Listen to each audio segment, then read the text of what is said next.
Alright guys, welcome back. GM Light here. Today we're going to be continuing with the Insidious franchise with Insidious Chapter 3. And going into this movie, I didn't have the highest of expectations. I remember when it came out, a lot of the doubt was surrounding James Wan no longer being attached. It's a prequel. It's not moving the story forward. Leigh Whannell wasn't a proven director at that point, and he's gone on to do great things. But at that point, he was just known as, James Wan's buddy, and not a great actor, although he has improved his acting quite a bit, but still in no way a proven director talent. And the trailers really didn't sell me. They didn't sell a lot of people. A lot of people thought, this isn't necessary. The story came to a natural conclusion at the end of chapter 2. Everything wrapped up with the Lamberts. Elise is dead. What else is there to tell? But I think that this is actually a pretty big step up from number 2. I think it's actually even pretty damn scary. What they do right in this movie that I think makes it better than Insidious 2 is the fact that it goes back to the basics and really heightens the scares. Similar to what they did in the first movie with the red-faced demon, they do with this man who can't breathe. They build up his presence. They kind of hype it up. They do some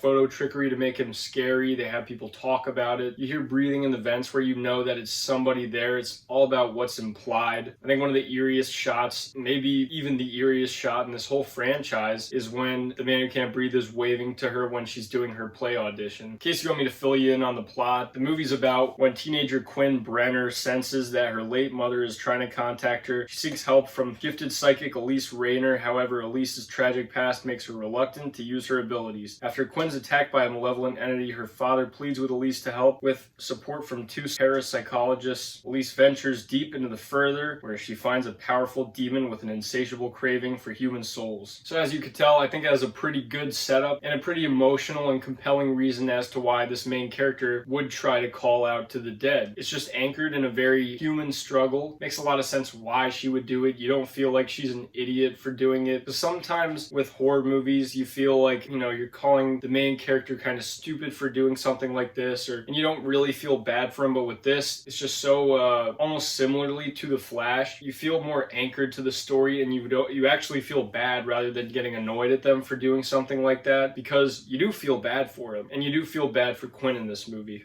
I actually think Elise is also at her most compelling in this movie. She's at a very different stage in her life than she was in the first 2 movies of Insidious. You see that her confidence has wavered a lot. She's not doing it anymore. She's kind of quit, especially since her husband passed away, and she's having this haunting going on where she's afraid because she actually knows that inevitably the bride in the black dress is going to kill her, which also just adds a whole new layer to Elise's character in those first 2 movies, especially in the first movie. It really recontextualizes everything with this character in the first movie, knowing that she saw it coming, and it kind of adds those additional layers to really her sacrifice, basically. And going back to the scares, I really do think that this man who can't breathe is very effective. Scary as all hell, I'd say. They chose a really good decrepit design to show how creepy this thing really is. They keep him in the shadows. They don't oversaturate him with sunlight or showing him too much. He doesn't seem very CGI based, which is definitely a good thing. And I think that Leigh Whannell just knew that it was more important to show him through presence rather than just showing everything to get a cheap jump scare. It just adds to what I said about how strong of a debut this is from him. And he's had definitely a lot of experience behind the camera through James Wan and everything. And you can tell he picked up on a lot of it. But even just down to the tone, this movie it knows when to restrain itself. And that's an extremely important thing. It's not devoid of any kind of levity or humor or anything, but it knows exactly the right moments to do it. It knows the right moments to be emotional. It knows the right moments to be scary. It also knows how to make you just hate this demon for what he's doing, for being so manipulative, disgusting, and just very malicious. Going back to kind of its connection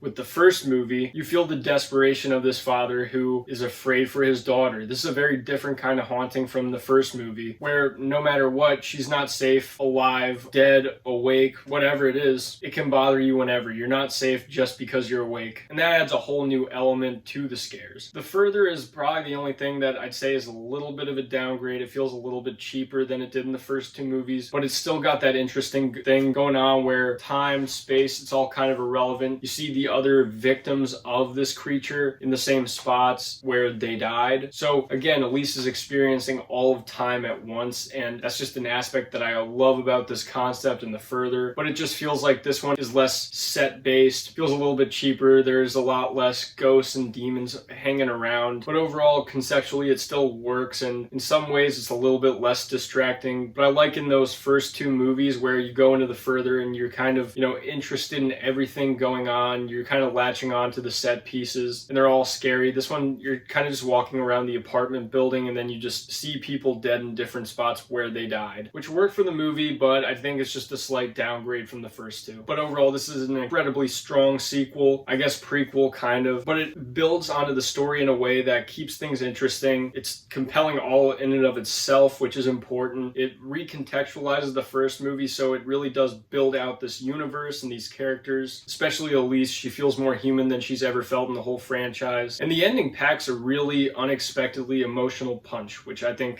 just made the movie all the better. It leaves you on a high note. So Insidious 3, definitely recommended. Let me know what you guys think in the comments. Have you seen Insidious Chapter 3? Are you fans of it? You think I'm wrong? You think that 2 is better than this one? Let me know in the comments. I'd love to hear. Have a good one.